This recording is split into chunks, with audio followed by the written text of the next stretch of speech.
Hello and welcome. You're listening to Adventures in the Vale, an RPG discussion podcast. I'm Jake. I'm Ross. Sit back and relax by the fire, for there are tales to be told.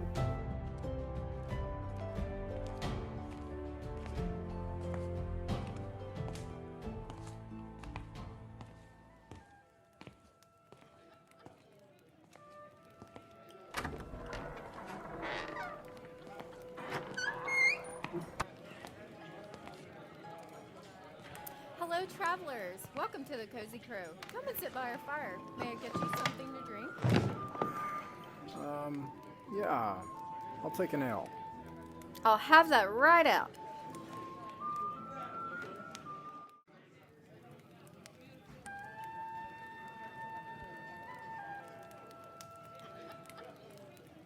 Welcome to the Adventures in the Vale Tavern Cast. My name's Ross McClure. Here at the Cozy Crow Tavern, we talk about folk tabletop role-playing games. I'm joined today by someone who I think has really traveled the path of folk tabletop role-playing and dusted off the thing that ignited their imagination as a child and now is teaching and playing with their kids. And then on top of it, sharing that with the rest of us. He's got a YouTube channel where he shares his play reports with his family D&D game called The Dungeon Minister. Father Aaron, thank you so much for joining us on the podcast. Well, thank you for having me. It's really great to be here, Ross. Thanks. So I just want to ask, I want to dive into this experience, kind of like get a whole kind of perspective since then, since your early episode when you started describing what you were doing with your kids. But let's start with this. When did you first play Dungeons and Dragons? What was the first experience? Like, how did you start?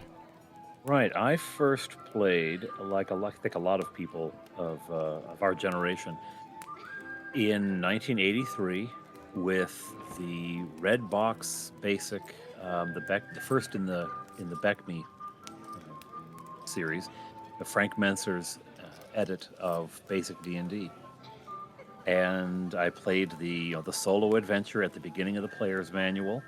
No idea what it was at the time, but that was a time when, I don't know if it was just before or around the same era as choose your own adventure books. So either I had already had experience with it, or the cultural pump was primed for it, because it made sense. You just choose your way through, you make some choices. There weren't many choices in that very first adventure. Alina died, of course, because she always does. There's nothing you can do to stop that. And no, I played, and then there's a second adventure where you get a little more autonomy. It feed you on milk first, right? And you learn your way in. But I had a lot of fun with it, and went through that adventure several times, eventually rolling my own characters, because they give you a pre-generated character, obviously, when you're first starting out. But I, invented other characters, rolled up other characters, and played the same adventure with them. And it eventually found some kids in my neighborhood. They were a lot older, but they let me play with them a few times. It was not a great bit because of the age issue, but I had some fun. And then it kind of lay fallow for a few years until I was in high school. And I was having my birthday party. I was having a sleepover. A bunch of friends. Well, a bunch. 3. I didn't have many friends. And they were coming over. We watched Critters and ate pizza and things like that. And I said, look, I've got this game. Do you want me to write up an adventure? Dungeons and Dragons. We'd all heard of Dungeons and Dragons by then, of course. It was a cultural phenomenon by then. So they said, sure, and I wrote up a little adventure, and we played it. They had a lot of fun. I had a lot of fun. And so I said, well, do you want me to do another? It doesn't take long to write these. I could write one up really quick. And they said, sure. They did other things, played ColecoVision or something in the meantime. And I wrote up a quick adventure, which wasn't as good as the first one, because it wouldn't be. I was writing it at like 1 a.m. or something at this point. But I wrote it up, and we had fun playing that one too, and they wanted to play it again. And so I wrote a third adventure, which just stank. But because by then I was writing it at 3 a.m. And but no, we had fun. And we started gaming pretty much every week, sometimes multiple times a week, because we were all in the same grade, we all had the same classes. The only thing we ever did after school was we all got involved in the school plays, the theater department. It was one guy. But so we had a lot of time free, a lot of time together. And yes, we played for a while for the remainder of high school. I guess that probably would have been junior year. So it was really only the last 2 years, that year and a half really, that we played. And we graduated and went to different places, schools, careers, things like that. And I really haven't seen those guys since. And I lugged around the books. By then I had a stack of books. I bought all, because I had a paper route, so I had enough money to throw away, and I bought all 5 of the box sets, including Immortals, which I looked at and realized was an entirely different game. I bought a few modules. We never played them, but I bought them. I had them, and I would mine them for ideas. But so I had all this stack of stuff, and I carried it around, including the ridiculous map that I made. I mean, it filled my bedroom floor. I taped all together a bunch of hex, that I'd copied, a photocopier, and taped it all together. And I lugged that around for years, and I think I was in my early 30s when I finally sold it. Of course, by then eBay was a thing, and so I sold it on eBay. My deep regret, somebody in Germany has all of my books. So if there's somebody out there listening in Germany, and you've got a set of English basic, I will buy them back. You'll know scribble mine. Marks, any kind of yeah. I was gonna say you'll know mine because on the back of the basic player's manual, where it has that character sheet printed on the back, I wrote in it, and his name is Kang, which tells you where an 11-year-old is when he starts making up character names. Kang. Anyhow, yeah. So I sold those and thought nothing more of it. I kept a handful of things. My original set of dice. A friend of my mother's, who I think must be the person who gave this first box set to me for my birthday or Christmas or something. I don't remember, but I think it must have been him because he also gave me a handful of dice. I know the dice and a few miniatures came from him. And the miniatures he had the old 20-sided that went up to 10 twice, and you had to color them differently, or I didn't understand how that worked that well. But there was a little bookstore in my hometown, Janesville, Wisconsin. There was a little bookstore, independent bookstore, and they must have realized that there was no game shop in town. They must have realized there was profit to be made selling this stuff because they had a section for D&D. So I went down there, and they had a basket full of dice you could buy. You just pick a dice, and it was like a quarter or something. So I bought it was missing a D6 and a D20, so I bought those to add. And I kept those, and I hung on to a few miniatures, but nothing else. And sort of said goodbye to the hobby and heard nothing more about it, thought nothing more about it. For how long? Much. Yeah, well, I guess it must have been 2021, something like that. It's during the pandemic. And I was putting my boys to bed. I'm the bedtime guy. I read the story and that kind of stuff. And they didn't want to go to sleep, like kids do. And so they started asking, what did you do when you were my age? What did you play with? And so, well, I played with Smurfs when I was your age. My youngest was 6 at the time. Played with Smurfs. And how about when you were my age? Well, I was your age, I played with G.I. Joe, and your age, it was Thundercats, and eventually they ran out of things, they ran out of toys, they ran out of age groups that so they started expanding. Well, what did you play with when you were a toddler? I've got no idea. I was a toddler. What did you play with when you were a teenager? Well, mostly I played D&D. So what's D&D? What's D&D? And so I said, okay, well, it's this game, and it use your imagination. So you're a fighter, and you're a magic user, and you're going to be a thief. And the 3 of you go adventuring together, and you're in the forest, and you see on the side of a hill, a shadowy area. No, that's not a shadow. It's a hole in the ground. It's an opening to a cave. You decide to go in, and so you light your lantern. You walk in. The light casts into the darkness of the cave, and glistens off the damp walls. And ahead you hear a scuffling noise, and two shining eyes reflect your lantern light back. Into the light steps a goblin. And I said, then you'd start rolling dice to see who, attack and who hits and who misses. And they said, "Oh, that sounds cool. Can we play that?" "Oh, yeah, sure, we could play that." So I wrote up a real simple, 6-room dungeon or something. And so, let's go, we'll play that. And they rolled up characters. They all wanted to be elves. They looked at I found the Fair. player's manual online. Yeah, I printed the stuff up. I found it online, and I printed it up, and they read it, and well, clearly the elf can do more than anyone else. Why would I want to be anything other than an elf? They hadn't figured out experience points and how long we would languish at first level, but yeah, and so we ran through the little adventure, and I thought they'd play it and say, "Oh, that was fun, cool, thanks for showing us," and move on, but they never moved on. And now our house is just awash in Dungeons and Dragons things. Wow. So, yeah, we started playing, and we have been playing ever since. At one point, my wife got roped into it. She started playing the Thief Faux Fire. And, yeah. My middle guy eventually tried actually, the second adventure, he tried a cleric. And it was the most bloodthirsty cleric you've ever met in your life. And then during that second adventure, I think it was the second adventure, they rescued a halfling who'd been captured by the gnolls and kobolds. That halfling became Touchberry. So Touchberry is my middle guy's character, and he's sort of we don't talk about this in front of the boys, but he's sort of the star of the group. He's the funniest character. He's the most three-dimensional of them. So yeah. So anyway, and we've been playing ever since. What made you decide to start sharing that online?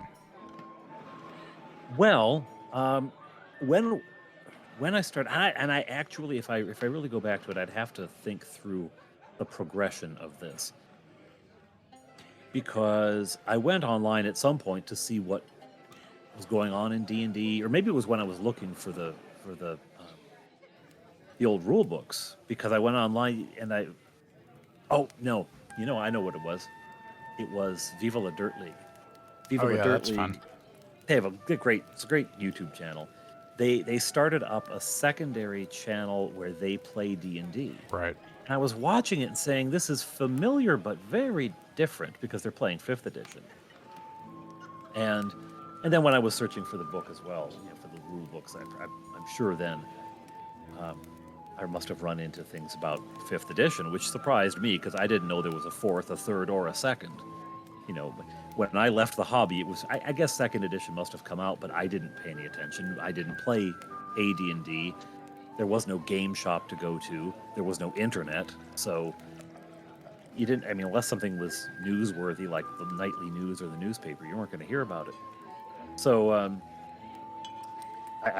when I had quit, it was AD&D and basic Dungeons and Dragons, and that was it, But yeah, so I found out all this other stuff out there, and I began looking for YouTube channels about the Dungeons and Dragons that I knew. And I found lots of stuff about 5e, just floods of it. I found some stuff about AD&D 1st edition, and some stuff about BX, the sort of Cook, Moldvay, but very little about BECMI, very little about Menser's edit. So I thought, well, that would be kind of fun to do, and I thought the boys would like it to watch me recap their adventures. They'd like to see that. And if I'm perfectly honest, which a priest ought to endeavor to be at some point,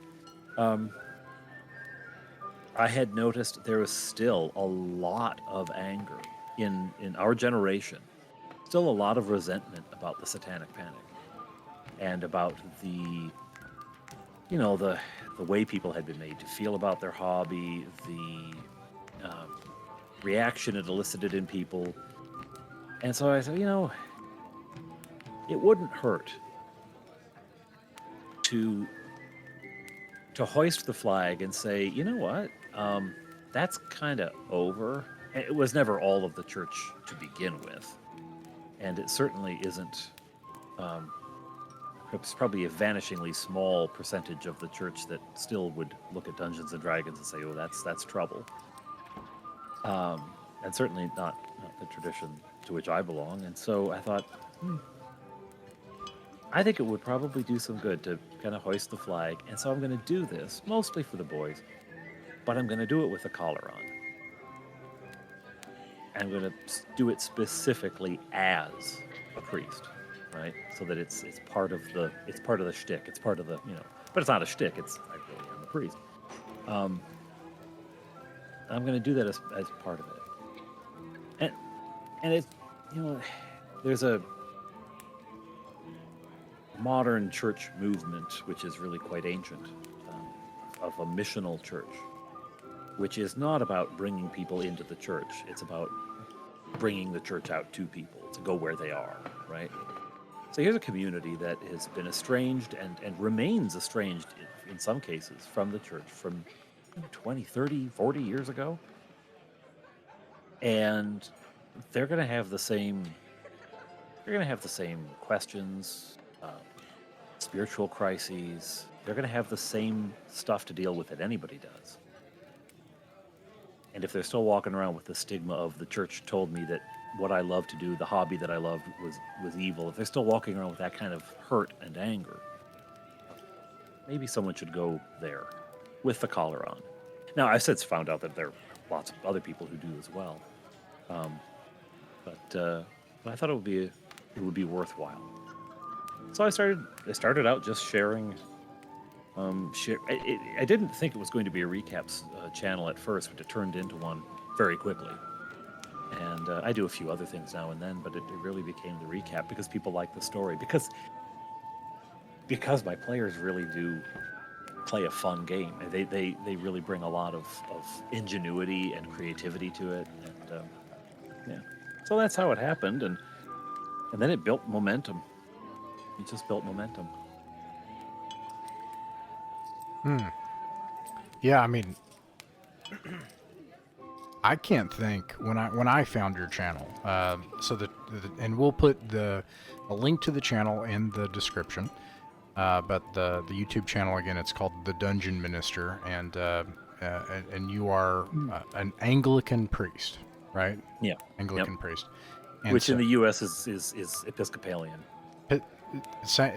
Okay, all right, and I can think of a couple of things to me that it's incredibly novel. For one thing, like you said, BECMI, which I think maybe a lot of people listening to the podcast, some of them probably know what that is, some of them don't, right. But that's what Basic Expert Champions Masters Immortals, which is the Companion Master Immortal. Oh, yeah. Companions Masters Immortals, yeah. And that Champions would make more sense. Champion would make more sense. I don't know what Companion's about. That title has never made sense. It has something to do with the implied setting, right? Like Mystara and how you have these various powers, but they can't be gods, but because the ontology of Mystara is different, and you have the various things about. Yeah, but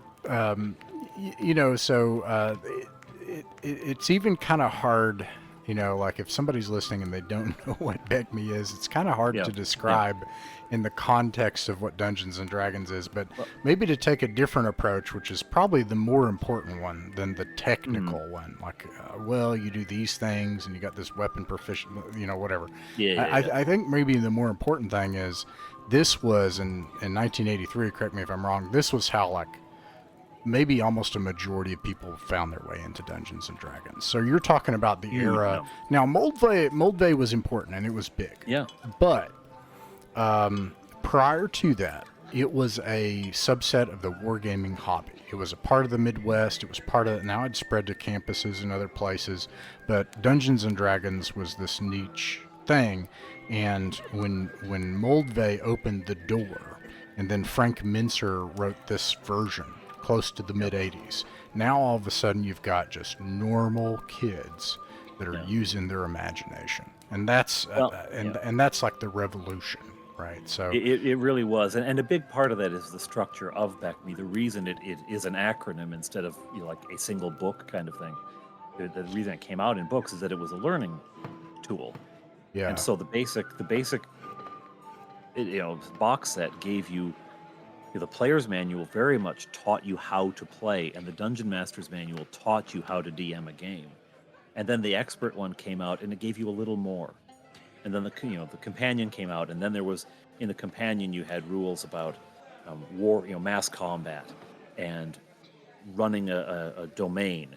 That was begun in expert. You get a little bit in expert, but it really comes to its fruition in companion, where how to be the ruler of lands in this game, and taxation and hirelings and followers and all this stuff. And then master, you are now one of the people who bestrides the narrow world like a colossus, and you have a kingdom, or at least a duchy under you, or something like that, and you're large in the affairs of the world and even interplanar things. So it was this on-ramp. It brought you into the game in a step-by-step kind of way.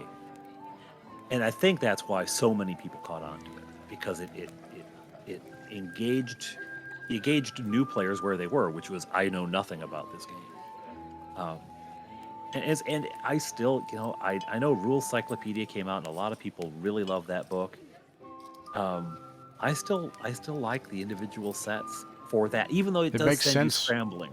Well, that's why I was talking to Daniel about, and that, like, now he's really into the basic set, but really something that is common between the two is this idea of, we will actually teach you via text to run and play Dungeons and Dragons, which to this day, before and after, really is not really being captured.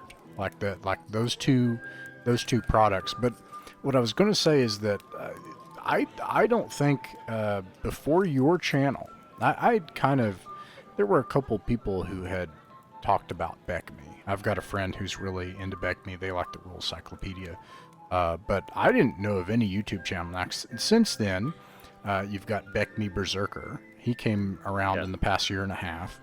But I don't know of any other channels that are like, this really special aspect of the game I'm going to focus on. So that is one thing that I think is really interesting and novel about your game. And not only that, but like, it just goes to show the strength of that game. It's kind of a living example of that, where you're like, this game will bring alive this imaginative, improvisational narrative experience that where you do it with a bunch of other people, and here it is, your kids are doing it in your house. So that just goes to show that like, and I think that's a good pairing. Many a family have tried to do that with the modern game, and have run into various issues, or older game. Yeah. And that's one of the things I really love, is that it does have that.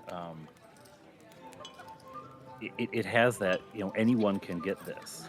There's no, like, it's not a high bar, and it was, because a lot every edition has had some "this is how you play it" thing, but it's like a chapter or the foreword. But this was, the entire thing is laid out to teach how to play it, right, bit by bit by bit. There's that was one thing. There was another reason for making the channel. Really was, I did look around, and there weren't any BECMI channels. There was nothing about it. And as you say, BECMI Berserker. There's also Richard the Dungeon Crawler, who came out, and he doesn't do exclusively BECMI, but he focuses on BECMI stuff as well. And I'm sure there's others that I'm forgetting now. But there weren't a lot at the time. Yeah, and I think another thing that's novel about your YouTube channel is this idea of a real life cleric coming into the D&D hobby again after what has occurred, and you said, well, since then you've discovered other people have done it. Now you and I are part of an ecumenical play club where, like, we there are different people that are religious from various traditions that are involved in the hobby, but I can only think of like a couple that, like, sort of over the decades. There's one in particular. and then there was a group that was an evangelical group that went to conventions, but I don't think it is a common thing. Like and in particular, an Anglican priest. I don't think I've ever seen that before. So I think that's also really novel, and this idea of trying to offer that to be there to help people. I think that's I'd like to hear your thoughts on it, but I could especially see that being important as we end as I just talked to Hankard Furnell from Runehammer, and he talked about like this digital hibernation that we're in, where a lot of our hobby experience is like this, where you and I are looking through a screen, and that's starting to come to an end, and we're starting to do conventions, and we're starting to meet one another face to face. And crawl back out of the dungeon. Yeah, and as that happens, it's going to be a very unique. It's going to be. It seems to me uniquely challenging, where people are going to need to be cared for, and they're going to need to be helped. So to offer that to them also seems very special and unique to me. It is. I will say that I've had a number of encounters through the Dungeon Minister channel because of that channel, because I'm online as a D&D playing cleric, of people in various spiritual crises, with questions, sometimes really, really pedestrian questions like, how do I start going to church? How would I get involved in my church? People who haven't been since they were kids or never were part of it, and people in real crises, really, really bad places, and just the fact that they saw me in some other context, and in a space that they know and they recognize and they love, like, it made me okay. There's one guy who's he says, I don't usually like to have much to do with priests. I don't like to have much to do with the church, but you're okay. Because I'm playing the game that he loves, right? I'm playing the game he loves, and I make terrain, and he's a terrain guy too, and there's a humanizing thing about it. I do want to shout out, because there's some people who early on, even though they weren't talking BECMI and they're not Anglican, there were some channels that early on were encouragement to me and really supportive. Retro DM Ray. I love that channel. Guy. Yeah, that was one of the early ones that really inspired me to get into old school Dungeons and Dragons. So cool. Me too. And he just lays out. He was doing stuff where he'd do deep dives into something really specific, like how does this spell, the sleep spell or the shield spell, change over the editions? Yeah. What is it like? And he'd read through and he'd show you the subtle changes, the way it morphed as it went through. DM Tales is another clergyman who has a channel, and he's great too. Yeah, he is. And then there's Reluctant Artsy. I don't know if I've seen much from him lately, but Reluctant Artsy has a channel. He doesn't. He I think he's like every month he updates or something like that. He is Anglican though, so there's more than one of us. And I think there's actually a good number of clergy, because one of the things about clergy is we're big old nerds. Yeah. It's a compliment, to be clear. Yeah, you don't go into working for the church because you're the cool kid, right? And so I think there's probably way more clergy who either used to or do play D&D than anybody knows. Yeah. Okay. So yeah, certainly so. But also it's true. Like there is this entire. I was just talking to somebody tonight about this. Like there are all these Gen Xers, and they're like in their 50s. Now I want to come back to them. I want to come back to like that age group of like 40s, 50s, kind of, But a lot of these people were, they were the ones picked on in school. But they held the culture of their time. They were listening to metal. They were into the cutting edge of art at the time, and a lot of them haven't. They've just carried that. That's their thing, and they still like that stuff. And I think about those people, but at least from their point of view, I think a lot of them felt certainly not favored by church-going type people, but also just like people in general.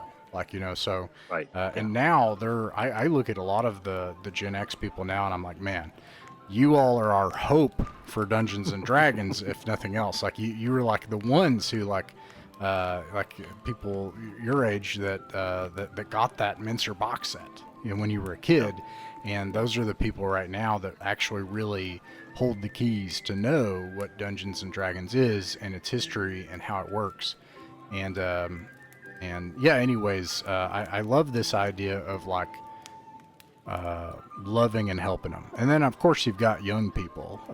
There was a person in our game tonight who's 19 years old, and they were like, I want to learn Dungeons and Dragons. And we're playing the original, a retro clone of the original edition of it, and Right. and they love it, and they're having a blast with it. So there is young people too, but but this generation of like Gen Xers, and it could be like a little bit younger too. But what I see happening a lot, I see this. I'm a real big fan of Shadow Dark. I backed it. I got like the book now.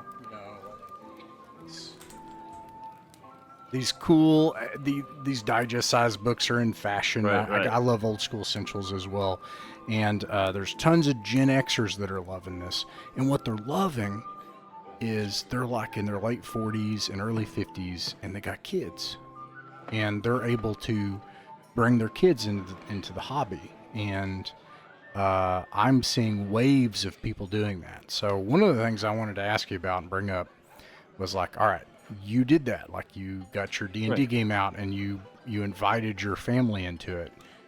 What are like where are the pitfalls in the road ahead for that? For people that are getting back, I think there's a whole crowd of, I'm in my 50s or late 40s. Life has slowed down a little bit. The kids have gotten a little bit older. I can interact with my kids on a slightly different basis. Now, how do I do that? Like, how do we start playing D&D? Well, I mean, I think the only pitfall I would say, because it's no different than when we started playing as kids, right? I mean, it's especially if you're working with a system that builds into it. And I am shilling for BECMI here. I want more on my team, but but if you, as long as you're using a system that includes, or you're patient enough to do the teaching, you wouldn't start a 6-year-old with Burning Wheel, right? Great game, but you're not getting your kids into that. But the pitfall I would say is for those of us who are carrying around a certain amount of nostalgia baggage, to not try to make your kids play it the way you did. Yeah. Right? To say, no, you're playing it wrong. It's just, no, they're not. and it was played 1.5 million different ways back in the 80s too, in the 70s. Every table has its own character. Every group has their own style of doing it. And that is the thing I think you find in nostalgia in general, the you're doing it wrong sort of thing. But you know what? Kids, I started with a 6-year-old, a 6-year-old, 8 or 9. I can't remember exactly. I think we started in May, so it was a little bit. His birthday's in June, so it was a little before his birthday. But 8 or 9-year-old and an 11-year-old, right? So they weren't that old. And people have asked, well, did you have to simplify the game? No. The kids memorize the names of dinosaurs. They know every player on their favorite sports team. They understand the plot of Star Wars. They get all of Spider-Man's powers and where he got them and how they're done differently in this comic book or that comic book. They can track the game. They have no problem with that. Again, Burning Wheel a little esoteric, not because of its complexity, but because of just its tone, would probably not appeal. Very text heavy. But if you're working with a game that is, relatively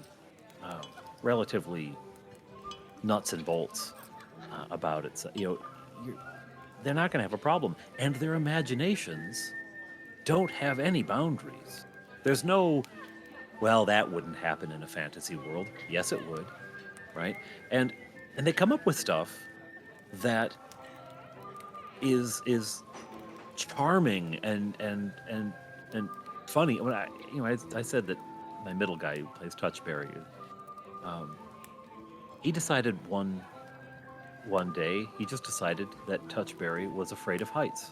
Touchberry's a halfling, right? Just decided, and maybe he had remembered from something that we read somewhere or heard somewhere that hobbits like to live on the ground floor. They don't like second stories. I don't know. But he decided that Touchberry was afraid of heights, and that just added a whole new wrinkle. And then he decided that Touchberry is afraid of heights, but insists that he's not. And so he volunteers to do things, and then he gets into them and freezes up and has to be rescued. So it just throws this whole wrinkle into the game that actually was a wrinkle that made it harder for him to play, right? Like it didn't give him a mechanical advantage in the game. It gave him a disadvantage because he can't do some heroic things. But like you just decided that would be a thing, and it was brilliant. It's just brilliant, the stuff they come up with and the solutions they come up with to problems. We recently had a really, really big battle with a really, really big bad in our game, and the way they orchestrated it, the way they put it together to give themselves advantage in the fight and to use their skill sets, their characters' skill sets, was great. And it was very, very cleverly done. High level role playing. And so you trust the kids. They're okay. They can do it. They know what they're doing. They're smart. They imagine all the time. So it's not like you have to teach them how to play Let's Pretend. They know. And yeah. Now I will say there's some practical things. Like when we started, the 6-year-old. I mean, a 6-year-old's attention span isn't great. Now he will sit there and he'll focus on the game without a problem. In fact, he runs a game for me, a solo. Oh, nice. Game. It is, but he never wants to stop. His attention span has gotten to the point where I have to say, I will play if I can sit in my chair, my cozy, my recliner. If I can play from there, yes. Because if I play at the kitchen table, my bum is hurting by about halfway through. But when we started, his attention span wasn't great, and so I found, even though when I was a kid we never used miniatures, I had them. I had dozens of them, and I just put them on my dresser, unpainted metal miniatures just on my dresser because I liked the way they looked. But we never used them in the game. But I found that was really important because that gave him something to look at, it gave him something to focus on, it helped keep him engaged. Which at 6,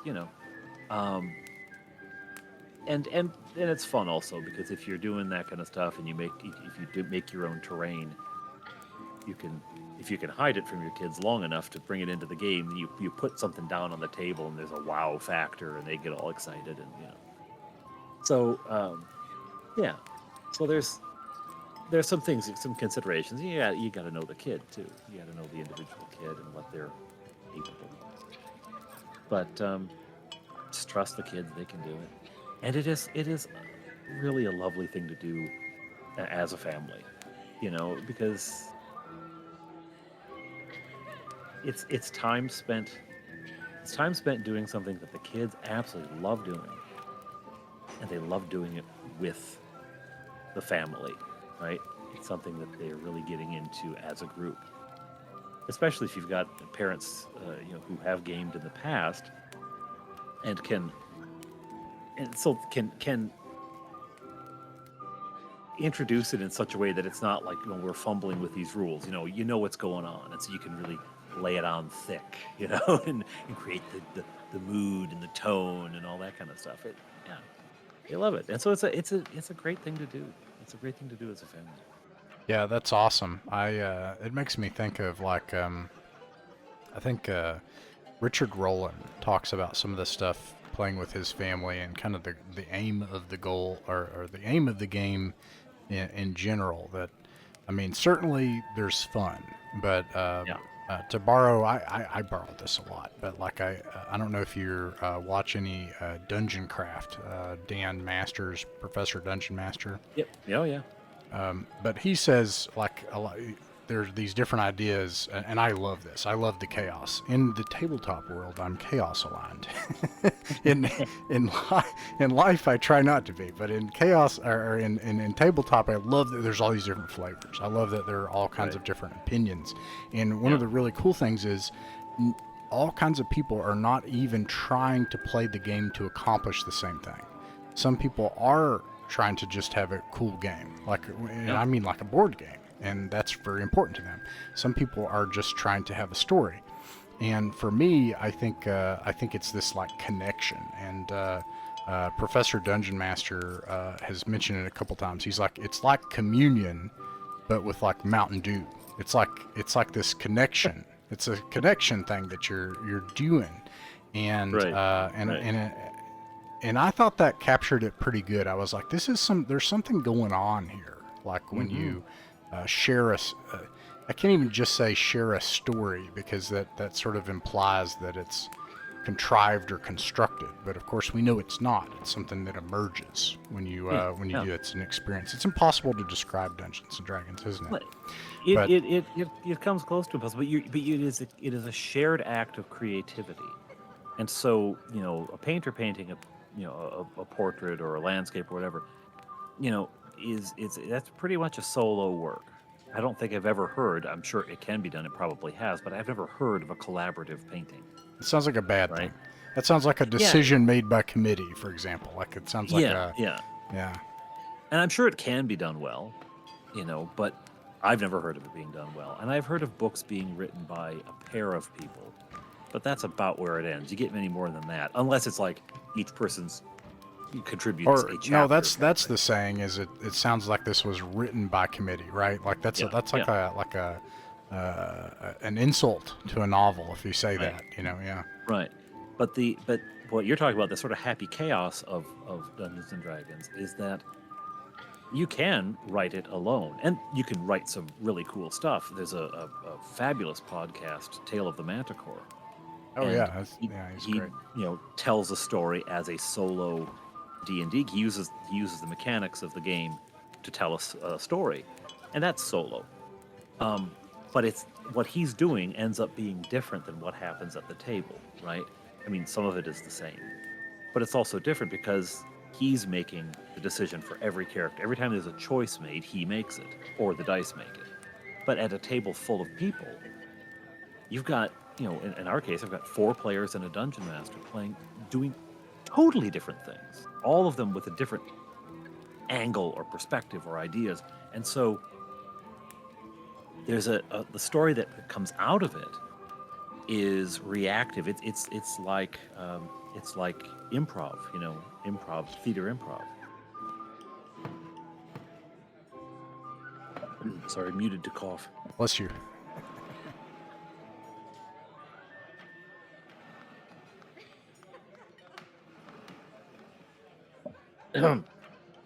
And you record the death of the dungeon master. That's what I say. You can't perish yet. You have to finish the podcast first.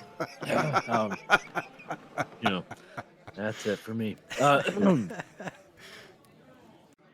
You end up with a story that is a totally different creature than if you just sat down and wrote it, right?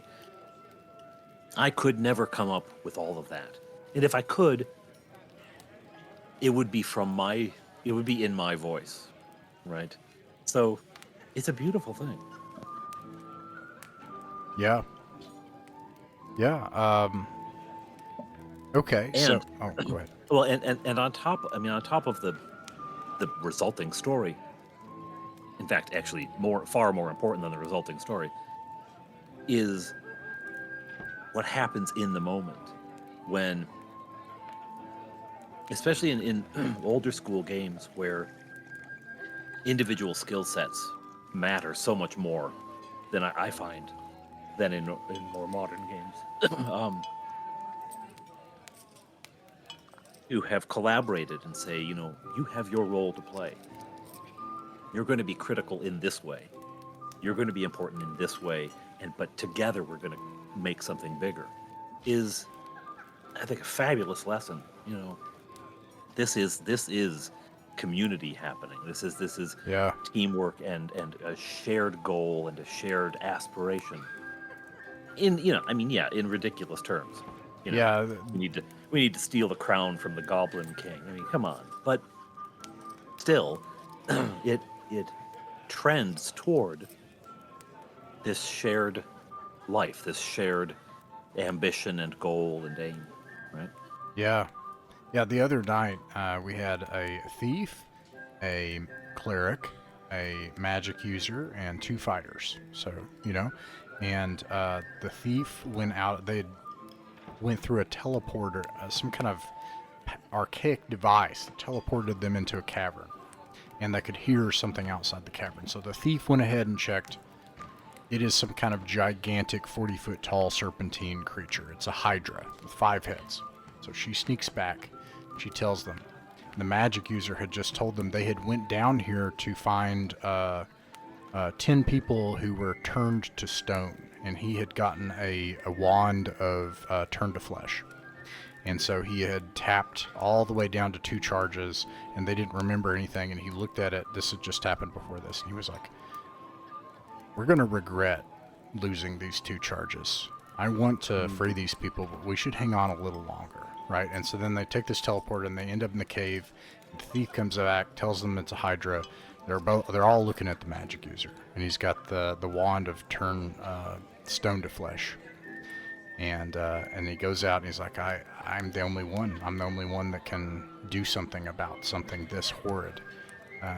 And the fighters at that moment are like, if you're going, we're going. And right. So the 2 fighters go out in front to face this 5-headed hydra towering over them. And they only have, maybe a turn or 2 to figure this out before all these heads can strike, And the fighters are brave, and they face this thing, and the magic user turned to flesh to stone with the wand. It turned the wand around the other direction. Fails, right? Saves versus magic. Saves, and has 1 charge left. And then they have to survive for a round against this horrible beast. It's tossing one into the water, and it's towering over, and one fighter barely dodges out of the way. Last charge turns it to stone. And then this towering 40-foot tall hydra crashes into the cavernous water, and they defeat it. Yeah, and that's the thing that you're saying, right? Like, because at one point later, then someone was like, oh my gosh, without the magic user, what chance would we have? And I said, without those fighters, what chance would the magic user have had? Right. Yep. Without the thief, what chance would any of you have had? It would have surprised you on the surprise roll. So all of them worked together, and they took this thing down in 2 rounds. Cool. And yeah, but okay. So speaking of Dungeons and Dragons, okay, we've talked about. I'll let you go soon. This is the last couple of questions here. Is we've talked about like some real high concepts. Your channel, loving and helping others, bringing bringing a cleric into the real life of D&D as well, and being there for other people, and then also showing this cool game, BECMI, and we've talked about like bringing your family into the game, and we've talked about D&D as high art. Yes, it really is. I think so. It occupies its own space. Yeah, and then so let's set those are some pretty weighty topics, right? Real quick before we go, sell me on BECMI. So why should I stop playing original D&D and why should we play BECMI? Why should I play BECMI? Well, you absolutely shouldn't stop playing the game. I'm gonna say that first of all. Look, my eldest, he plays Fleetwood in the game. He's wanted to game down at the local game shop because there's one nearby the town we live in, and they all play 5e down there. Well, they used to. Now I've started a BECMI game there, but they all play 5e. And he goes down there, and so he started playing 5e, and partly because I didn't want him looking in the BECMI Dungeon Masters books, and knowing any of my secrets. We've gotten him 5e books, and he plays 5e with his brothers. He plays BECMI with his brothers. They game Adventure Conquer a King together. They have even dipped into what's a Conan. They've even dipped into. They played all sorts of different stuff. And Simple Six's stuff from James Keck. They've played all sorts of different stuff. And if that's the game that's bringing you joy, don't change. But how about this? If you've never played anything and you're going to come into the game, why should you play BECMI? That I can tell you. Because it has enough rules that it is a cohesive, robust system, right? It's not so rules light that you might as well just sit around and tell stories and do improv.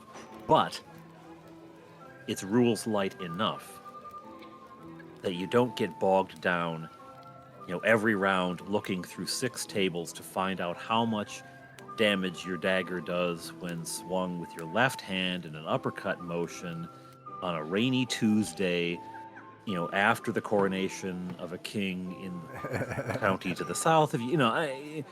It's not so specific. It's not so rules heavy that you get bogged down in all of this stuff. It's very nimble. And it's funny because I started this game at the game shop, and someone was asking me, well, what about feats or skills or stuff like that? I said, that's not part of this game. I said, so we can't do anything? And I said, no, just the opposite. You can do anything, right? Say to the DM, this is what I want to do. And the DM will say, well, let's see. That's roughly a dexterous action. Let's roll, make it a dexterity check. We're going to give it a bonus or a penalty because of the situation you're in. Let's roll it and go. And you just do it on the fly. You don't, because it's so, basic in its design. None of the rules are going to be so bent out of shape, unless you're really trying. You really can't break the rules. You know what I mean? Yeah. By that, you can't do something in a game that's just going to totally throw it off, unless you're really trying, because they're pretty robust, and they're lean enough to flex in all sorts of different ways. It's very simple to learn. You can get your entire character on an index card, and that includes a spellcaster. You just have to flip it over to use the backside for your spell lists. And yet, that character can go all the way up to domain level play, where you're governing a county or a barony or something, right? It is wide open in terms of very easy to homebrew settings for, because again the rules are lean enough and adaptable enough for however you want to play it. And it's got a cool acronym, and who doesn't like an acronym? It is fun to say, BECMI. It is. Yeah, so let me summarize. Here's what I'm hearing. So it sounds like this is a game that, first of all, is so simple that it can be learned by a 6-year-old and can be improvised by someone who hadn't touched it in 30 years. It is so robust that you can be a peasant or a god. It sounds like an immortal, an avatar that you cast upon a mortal plane from some other place, and everything in between. And it does all of that, and between every book of the game, it teaches you how to do that completely as you do it. As you do it, yeah. Yeah, I don't know how much different the rule cyclopedia is. I think it added some things, right? But so I It can't. added, yeah, it added feats as an optional rule. Okay. And the thing about the biggest thing about the rule cyclopedia is if you hand it to a noob, they're Right. they're going to be lost because it's organized as a reference book Right. It's an index and rather than reference type document. yeah. Did it add the story XP, like the different modes of XP, or was that in BECMI? That if it's in BECMI, it's mentioned in some line of a paragraph on the 57th page of something, because no, gold and some XP for monsters Okay. slain, Yeah. actually slain or defeated, and that's always been a thing that I've if you defeat the monster, Yeah. I love you that don't have to about kill it.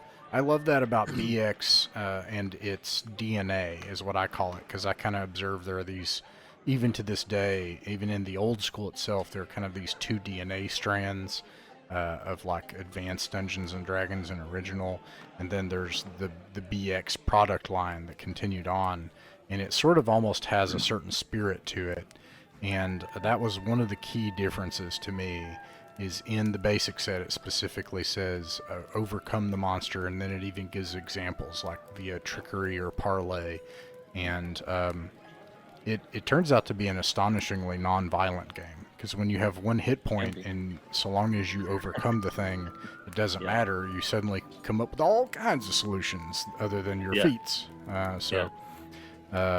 Well, awesome. Yeah, I wanted to get your take on BECMI. I'm sold. I want to play a BECMI game. But okay, what anything upcoming with Dungeon Minister? Anything coming up with the channel or anything else? Any upcoming projects that you want to share? Well, I am finally getting back out from under the whole Christmas cycle, um, and I think tonight we'll be putting the final touches on the first of the my main recap storyline, the family game that's been for like a month.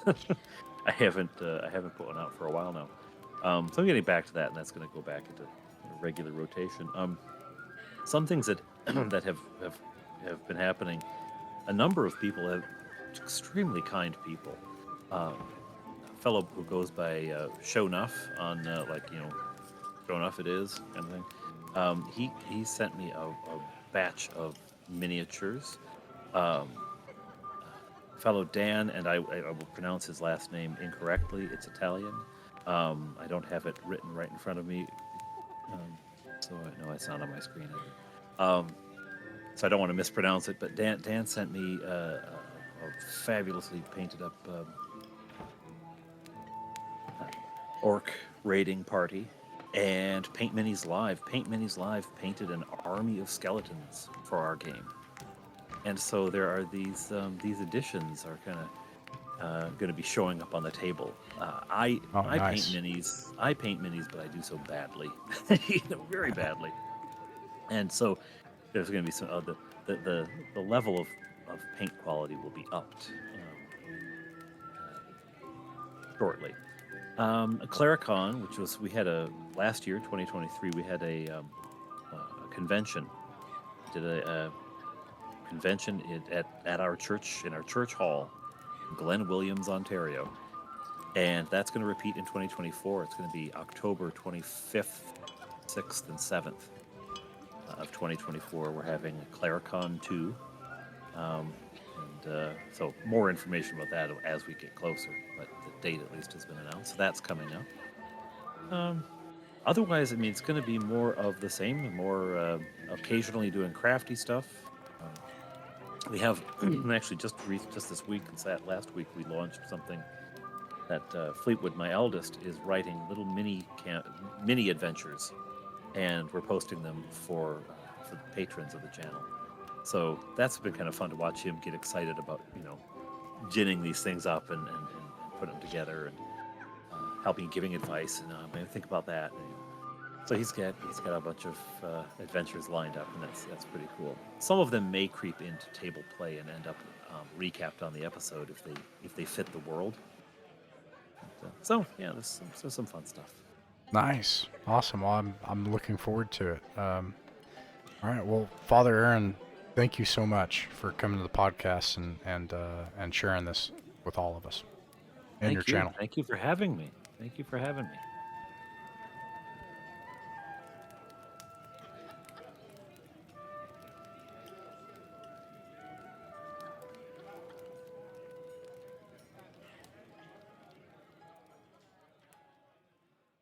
Mythic Mountains RPG is a private online play club that focuses on folk RPGs. Folk RPGs are the games that belong to all of us.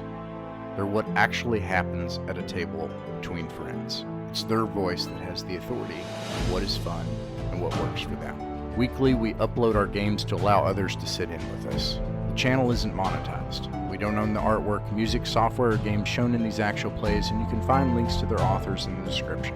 Like, subscribe, and share if you wish, or don't. Just like games in person, you're welcome to pull up a chair, sit in, and watch some of our games. No performances, no fancy equipment, just regular people playing folk pencil and paper role-playing games and having a good time.